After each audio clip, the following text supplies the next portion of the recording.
Peut-être pas l'air pour l'instant, mais c'est plus qu'un simple combat. Je veux réécrire l'histoire. J'avais peur de pas pouvoir répondre à ses attentes. Ok, celle-là, elle est pour toi, il est friable. Le titre, il est pour toi, mais il est en train de t'échapper. Là, faut pas que tu l'agresses. Jab, jab, et tu lui pètes sa gueule. Jab, jab, et tu lui pètes sa gueule. Allez, vas-y, vas-y, vas-y, vas-y, vas-y. Oui, non, non, non, non, non, non. Mais non, Félicien, c'est le caméraman, ça. Oh là, oh putain, on avait dit pas les vêtements. Ah, il y a du... C'est son vrai sens, ça. Parce que c'est bien fait, le graphisme.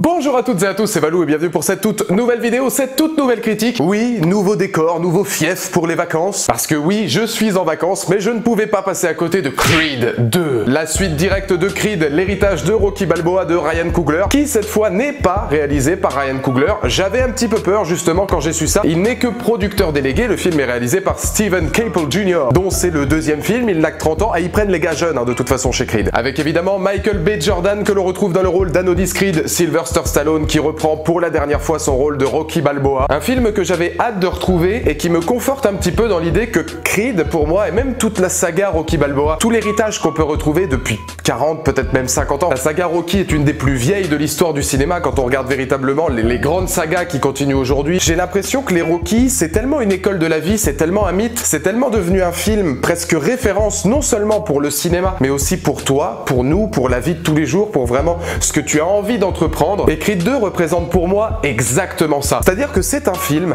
dans la plus grande tradition, avec ses défauts, des grands films de boxe. Ça m'a beaucoup fait penser à La Rage au ventre, parce que c'est une trame scénaristique, tout ce qu'il y a de plus convenu. Si vous allez voir Creed 2, il n'y a aucune surprise au sein de la trame scénaristique. Ce que j'avais aimé sur Creed, le premier Creed, je l'avais adoré, puisque c'était un film d'une puissance énorme, qui renouvelait complètement le genre grâce à la caméra de Ryan Coogler, qui n'hésitait pas à faire des plans séquences sur des combats de boxe, et vraiment réinstaurer et redorer le blason d'une saga cinématographique qui pouvait vraiment se planter après le départ de Rocky, et qui était surprenant, qui livrait un dernier combat véritablement surprenant, où tu te disais vivement la suite, que je vois les nouvelles aventures d'Adonis Creed. Et oui, effectivement, je pense que même si la trame est très convenue, même s'il est malheureusement assez long dans sa moitié de métrage, l'héritage en fait de Rocky, l'héritage de Stallone, de tout ce qu'a fait Stallone dans ses œuvres, de Carl Weathers aussi dans le rôle d'Apollo Creed, je pense que la notion même de Creed n'est plus là. C'est-à-dire que quand tu vas voir Creed, tu ne vas pas voir un film, tu vas, comme je l'ai dit, voir une institution. C'est un film qui rassemble. Et je trouve que dans notre société actuelle, c'est un peu une dorée rare. Un film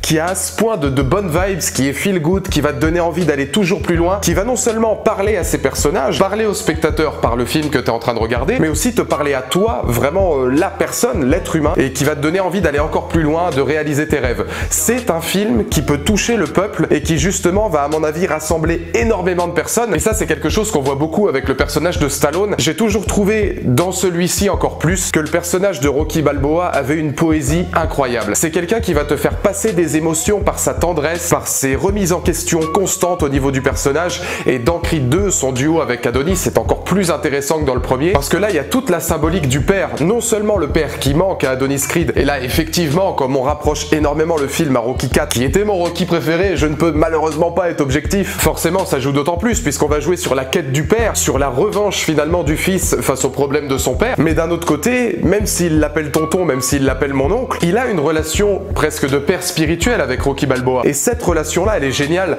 parce qu'on a la tendresse et la poésie de Rocky face au grand gamin super attachant de Creed. Il y a énormément de scènes où tu vois une grande humilité grâce à Creed. Parce que c'est un enfant. Sur le ring, comme en dehors des rings, dans sa vie sociale, dans sa vie amoureuse, dans sa future paternité, c'est un grand gamin. Et effectivement, son tandem avec Rocky va être super intéressant, parce qu'on arrive à travailler la psychologie de tous les personnages. Et là où je parlais de quête spirituelle vis-à-vis du père, il faut pas oublier aussi les dragos. C'est-à-dire que si on avait zéro nuance de russe sur le Rocky 4, avec vraiment, voilà, c'était Dolph Lundgren qui était rentre dedans, avec sa nana qui était une salope pas possible, qui pensait qu'elle n'a pas du gain, ils avaient aucune nuance. À partir de ce film-là, même si le fils n'a pas le charisme de son père, puisqu'Ivan Drago était beaucoup plus fermé, j'ai trouvé qu'il y avait un côté très torturé sur la famille des Drago, et leur enjeu, leur volonté finalement d'affronter Adonis Creed, c'est pas uniquement pour affronter le fils finalement d'Apollo que Dolph Lundgren avait tué dans le 4e. Ça va au-delà de ça, ça n'a même que très peu d'importance hormis pour évidemment le personnage d'Adonis. C'est ancré dans leur volonté d'aller chercher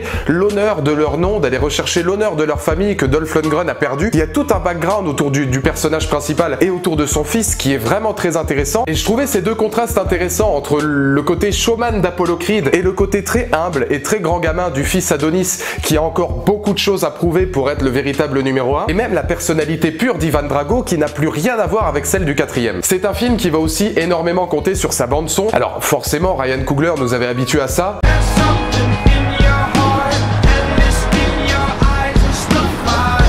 Et d'une objectivité totale, à partir du moment où vous me mettez Kendrick Lamar au niveau de la bande-annonce, j'attendais forcément du lourd.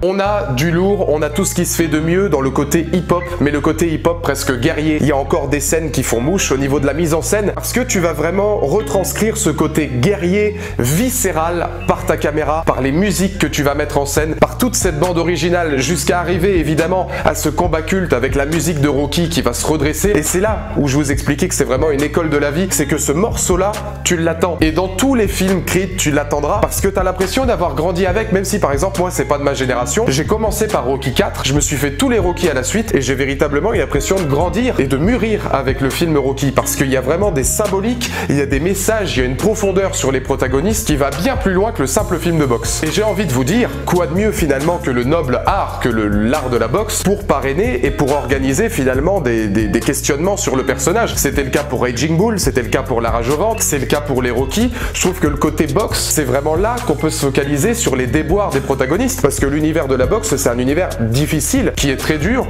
où tu as vite fait de te perdre et où la précarité finalement d'un boxeur professionnel est vraiment précaire. Et là, tu retrouves des mises en scène qui sont typiques. L'entrée des personnages, voilà, dans une espèce de salle blindée de monde, où tu ressens véritablement l'action. Il y a un détail de la photographie, de la pellicule, même du jeu des couleurs et des lumières, de la foule, à chaque fois qu'un personnage va entrer sur le ring, qui est incroyable. Et ça, c'était déjà le cas dans Rocky 4. Toutes les scènes d'entraînement, comme on le voit, je spoilerai rien, mais comme on voit dans la bande-annonce, où il est dans une sorte de sanctuaire dans le désert, contre-courant total de ce qu'avait fait Rocky en s'entraînant dans la neige pour affronter le froid, affronter l'envahisseur russe si vous voulez. Il y avait toute une symbolique à aller s'entraîner en Russie. Cette fois c'est dans le désert et on ressent véritablement ce que va ressentir le personnage parce qu'il y a une puissance mêlée à la musique, mêlée à l'enjeu de Creed, la psychologie du personnage qui va être travaillée non seulement en dehors du ring et c'est le plus intéressant mais sur le ring. Et moi je suis désolé, dans un film de boxe c'est toujours ce qui m'a le plus intéressé, c'est pour ça que La Rage au ventre je trouve que c'est un chef-d'œuvre. Rocky 4 c'était une rédemption, c'était une revanche vis-à-vis de Rocky par rapport à Ivan Drago, mais une rédemption parce qu'il a toujours pensé que c'était sa faute. S'il avait jeté l'éponge, peut-être qu'Apollo serait encore en vie.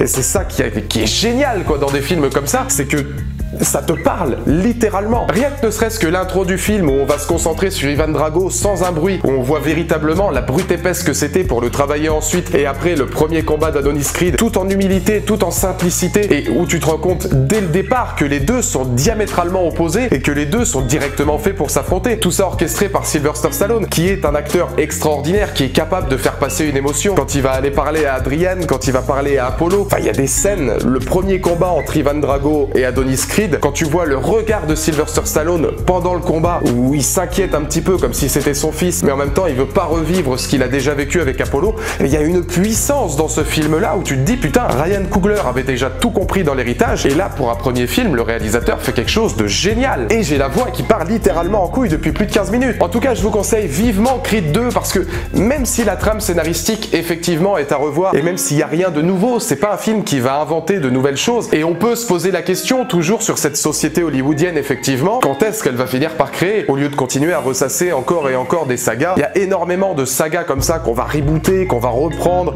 qu'on va créer de nouvelles franchises, des spin-offs, parce que Hollywood visiblement n'est pas prêt à créer, ou alors s'il y a des films où on crée, soit c'est des films qui font des flops, soit c'est des films par moments qui ne sont pas capables de fonctionner et qui s'arrêtent, ou c'est des films intimistes où il faut aller chercher vachement loin. Ça c'est la grande particularité du cinéma hollywoodien d'aujourd'hui. Le fait est que sur des films comme Creed, pour moi ça dépasse tellement le simple fait cinématographique qu'on peut se le permettre parce que c'est une institution. Donc dans les commentaires ci-dessous, n'hésitez pas à me donner votre point de vue. D'ici là, on se retrouve pour une prochaine vidéo. Je serai dans mon décor réel. Je vais partir de l'autre côté pour une fois.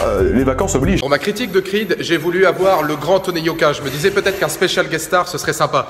Et puis finalement, je n'ai eu que Jean-Michel Yoka, à la fois boxeur et entrepreneur dans des fournitures de bureau. Martine, vous pouvez me sortir le dossier Grimaud, s'il vous plaît?